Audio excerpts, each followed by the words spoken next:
ببینید همونجور که گفتم ما طبیعتاً با عینک مسائل زنان، البته مسئله کلیت همین برابری جنسیتی هست، ولی خب دیگه نیاز به توضیح نداره که برای تحقق این برابری چرا ما در واقع بیشتر باید دنبال حوزه های تضییع حقوق خانم ها یا نادیده انگاشته شدن باشیم و اونها رو تقویت بکنیم تا به برابری برسیم. در نتیجه همونجور که عرض کردم باید بدونیم با چه عینکی دنبال چه ردیفی از بودجه باید بگردیم. به این باید توجه بکنیم که هیچ ردیفی رو اولا کنار نذاریم.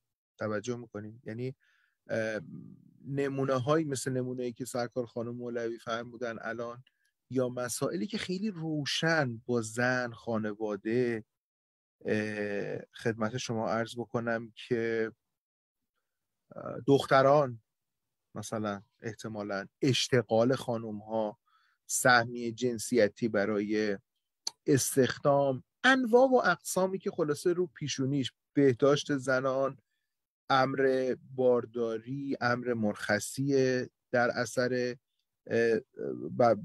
به دنبال زایمان و متولد شدن فرزند، این اشکال مسائل که خب خودشون به اندازه کافی با نور زیاد و با شبرنگ به ما خودشون نشون میدن، ما میتونیم بهشون فکر بکنیم، تغییرشون بدیم، اصلاحشون بکنیم، تقاضای افزایش بودجهشون داشته باشیم و غیره.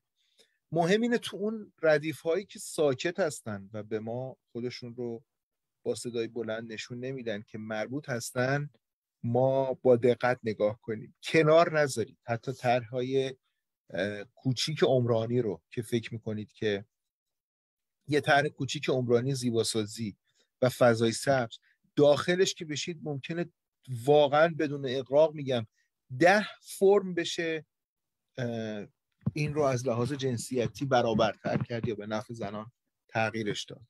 میدونید یه طرح کوچیک زیباسازی، مثلا یک طرح در بکارگیری پیمانکار و نیروهایی که خانم‌ها شاغل بشن در اجرای اون، در خدمت شما عرض کنم دیزاین و طراحی، در اینی که اصلا این طرح کجا اجرا بشه، چجوری اجرا بشه، به نفع خانم هاست یا نه، یا خانم ها هم به اندازه آقایون ازش نفع میبرند یا نه، اینجوری بگیم بهتره. هیچ چیزی رو خلاصه از زیر چشتون نذارید در بره و اتفاقا حتی من توصیه میکنم که با رویکرد نوآوری، نوگرایی، اتفاقا چون این ادبیاتش در کشور ما موضوع جدید هست، اتفاقا بیایم امتحان بکنیم پرداختن به موضوعاتی که به نظر نمیاد ربط جنسیتی داشته باشن، ولی ما میخوایم بگیم که ملاحظاتی درشون رعایت بشه که ذینفعان این ایده ها دست کم بین خانم ها و آقایون برابر باشن. یعنی وارد مسائل همین جنسی که گفتم، عمرانی، زیباسازی، ورزشی، فرهنگی، خدمت شما عرض بکنم حمل و نقل، اینها که بشیم در واقع کار جالبتریه و این اثر چیز هم داره، اثر خلاصه گوله برفی هم داره و باعث میشه که توجه دیگران هم بهش جلب بشه. دو تا حوزه‌ای که خب ما همونجور که قبلا صحبت کردیم در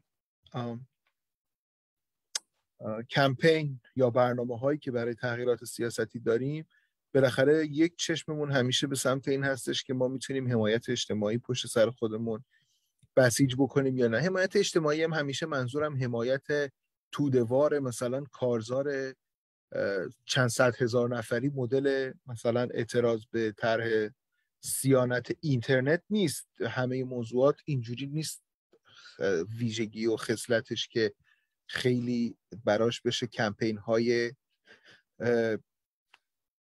پر جمعیت و ملی را انداخت لزوما. یه وقت بسیج اجتماعی معنیش این میشه که شما دست کم دیگر فعالین مجاب باشن که پای منظور شما بیان، افراد همفکر شما مجاب بشن، افرادی که همین الان فعال هستن موضوع شما رو هم به عنوان یک اولویت در نظر بگیرن و روش کار بکنن. از این جهت مهم هست که شما ردیف‌هایی رو شناسایی کنید با در نظر داشتن ملاحظه اول که ما قرار هست ردیفی رو جان اندازیم که زنان بیشترین نارضایتی رو نسبت به اونها دارن. باز اینجا نباید ما فرض بکنیم که پس ردیف‌های مختص زنانه، مثلا بودجه فرض بکنید بهداشت و سلامت بانوان، بازآموزی و مهارت آموزی بانوان، مربوط به زنان سرپرست خانواره، مربوط به زنان خدمت شما عرض بکنم که متقاضی کاره. خب معلومه دیگه این بودجه ها بیشتر بشه زنان راضی ترن یا علل قاعده کم هستن، در اکثر شهرهای ما به همه نیازها نمیرسن. اینها درسته، حتما هم روشون میشه کار کرد، اما ما میتونیم حوزه هایی رو شناسایی کنیم، مثال نسبتا مشروعی که من زدم در چند جلسه پیش راجع به حمل و نقل، که زنان از وضعیت ناراضی هستند. اون وضعیت الان به نفع زنان نیست، اما موضوع بودجه زنان نیست. توجه میکنین؟ یعنی خدمت شما عرض بکنم که مثال خیلی سادهش تقسیم صندلی و واگن‌های مترو و اتوبوس تا اصلا ساعت خدمات رسانی اونها. یعنی مثلا فرض بکنید آقایون احتمال بیشتری داره در ساعتی که اتوبوس و مترو نیست هم راه حلی برای جابجاییشون پیدا بکنن و نگرانی امنیتی نداشته باشن. خود قدم زدن هستن. توجه میکنید؟ اما در همون مسیرها و معابر خانومها به دلیل اینی که سرویس اتوبوس و مترو نیست در یه ساعتهایی عملاً توان تردد نداشته باشن. خب این نارضایتی از وضعیته، اما جوابش تو حمل و نقل عمومیه، جوابش تو ردیفی نیست که ما رو پیشونیش بنویسیم زنان، مثل نمیدونم استخدام زنان یا مثل آموزش زنان یا مثل بهداشت بارداری یا مثل موارد این چنینی. در نتیجه خیلی مهم هستش که اینجا کار ما میشه به عنوان فعال اجتماعی یه ذره استخراج مطالبه از دل جامعه، چیزی که مزیت ماست و به یه معنی وظیفه ماست. اصلا نگاه نکنید به این در واقع ساز و برگی که سیستمای نهادهای عمومی دارن به نام روابط عمومی یا احتمالا قراردادهای پژوهشی که با نهادهای مختلف دارن، شاید هم سیستمای نظرسنجی مثلا در یک گوشه سایتشون باشه که آیا راضی هستید این زیرگذر زده بشه یا نه، آیا راضی هستید که از عملکرد سازمان میادین میوه و تره‌بار راضی هستید یا نه. اونها رو ملاک قرار ندید. شما باید خودتون روش‌های خودتون رو پیدا بکنید، البته قانع کننده. ببینید اینم در نظر بگیرید، شما دنبال کشف مسائل زنان نیستید برای اینی که خودتون متوجه بشید بعد روی اونها کمپین کنید و فعالیت کنید. البته که اگر شما بفهمید مسائل چی هست حتما اثر میذاره در روی کرده شما. یعنی خیلی مهمه که الان مثلا من و شما توی اتاق اینترنتی با هم دیگه نشستیم، یه فرضیاتی داریم. خانم مولوی میگن مثلا مشاهدات من اینه، مشاهدات ایشون مبتنی بر محل سکونت و محل کارشون و شهرشون. به نظرم این 5 مسئله برای زنان از همه مهمتره.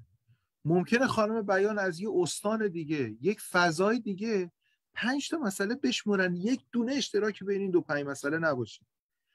ببینید دوستان، این خیلی مهمه که ما قربانی فرضیات و سوگیری‌های ذهنیمون نشیم.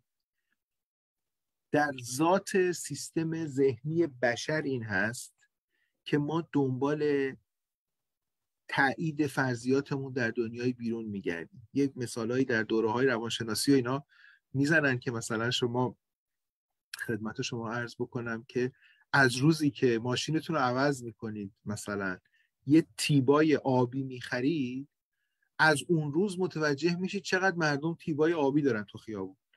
تعداد تیباهای آبی فرقی نکرده از هفته قبل تا الان ها. اما این ذهن شما به چشم شما و به توجه شما یه دستور جستجو داده، این مدل گوگل که شما کلید واژه رو میدید، اون در دنیای آنلاین میگرده دنبال اون چیزی که شما دستورش دادید. حالا ما در تشخیص اولویت ها هم بسیار هممون مستعد هستیم تو این دام بیفتیم. من نمیخوام وارد جزئیاتش بشم، اما تو مسائل سیاسی فکر کنم خیلی این واضح باشه برای هممون. الان هم که الحمدلله دسترسی همه ما به همه صداها مساوی برقراره، چه صدایی که از جام تهران حرف سیاسی پخش میشه در تلویزیون، چه از انگلستان و آمریکا و اینور و اونور. دقیقاً میبینیم که این تفسیر از مردم چی میخوان به اندازه 2 تا کره با هم فاصله داره. چرا؟ چون هر کسی از استند پوینت و نقطه‌ای که ایستاده و دنیای ذهنی که درش قرار داره دوست داره یه چیزی رو در جامعه ببینه و دوست داره اون تفسیرش با شواهدی تایید بشن و دنبال مثال و شاهد برای تایید فرض خودش میگرده.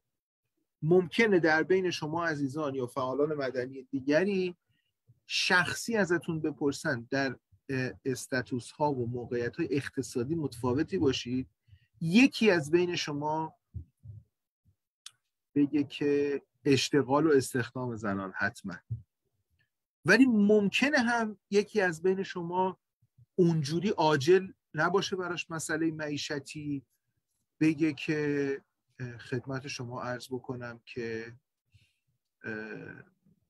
موضوعات دیگه، مثلا حضور اجتماعی، بگه که حجاب اجباری، بگه که امنیت تردد، بگه خشونت خانگی، بگه آزار اجتماعی در محیط‌های عمومی.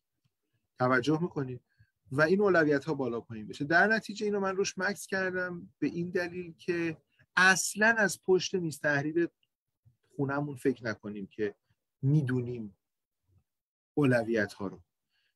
و البته که ما اصلا واحد این دوره رو قرار دادیم محله و بیشتر تاکیدمون روی سیاست‌های شهری و منطقه‌ای هست. هر کدوم از ما حتما مشاهده درستری داریم. کسی که ساکن مهاباد هست حتما امکان این که اولویت خانم‌های مهابادی رو تشخیص بده از این که بتونه اولویت خانم‌های شیرازی رو تشخیص بده بالاتره، شکی تو این نیست، یا اون گروه سنی و قشری که مد نظر هست. ولی اصلا به این کفایت نکنید و حتما مکانیزمی طراحی بکنید برای کشف اولویت‌ها. ببینید این فقط برای این نیستش که شما برسید به این که مسئله اصلی زنان چیه، بگید خب خیالم راحت شد دارم مسئله‌ای که براشون اولویت داره رو پیگیری میکنن.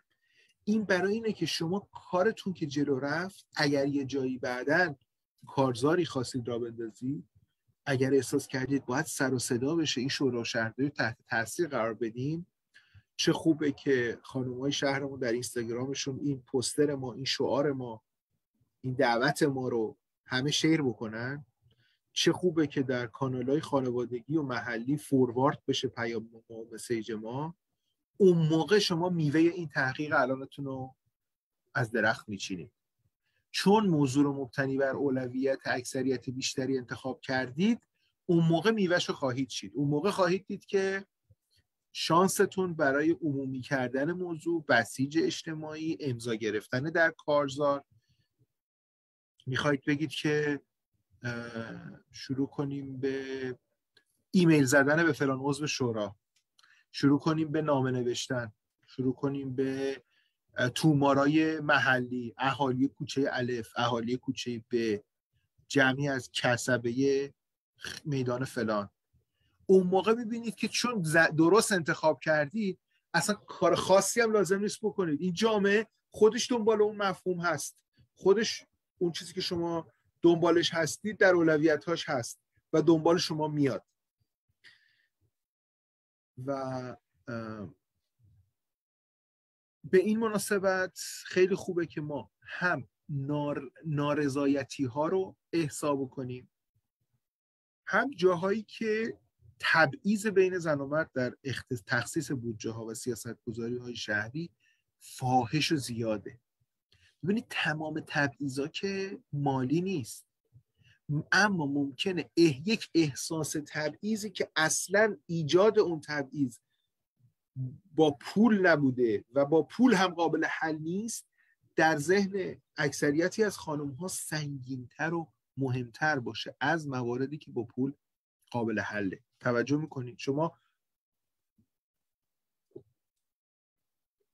ممکنه که در موضوع نمیدونم مثلا